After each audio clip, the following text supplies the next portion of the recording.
From the Moss Mansion. I'm Jenna, and I'm joining you here today in the basement of our historic house and museum. You might be thinking that we're digging for treasure, which would be very fun, I'm not going to lie. However, this is actually a project that will help us preserve the treasure that is the Moss Mansion.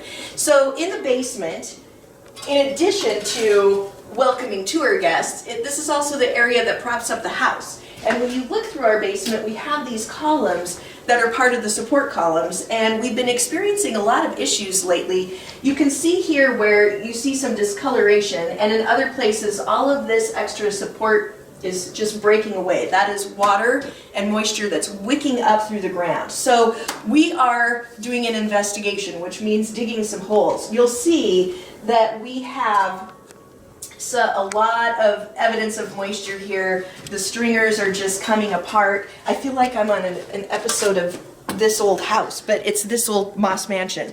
So, and then you'll also see some evidence here. Look at this cool little bit. This is just salt depositing. It's all evidence that there's moisture underneath.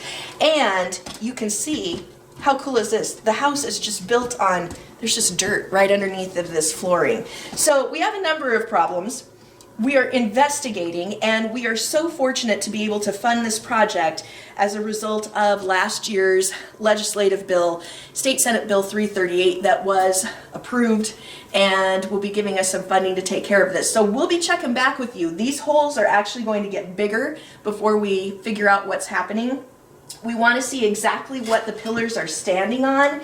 And then we have the very, very, very helpful expertise of a number of people who are going to weigh in and tell us what to do to make sure that we'll keep the moss standing for the next 100 years. So stay tuned, we'll be back with more.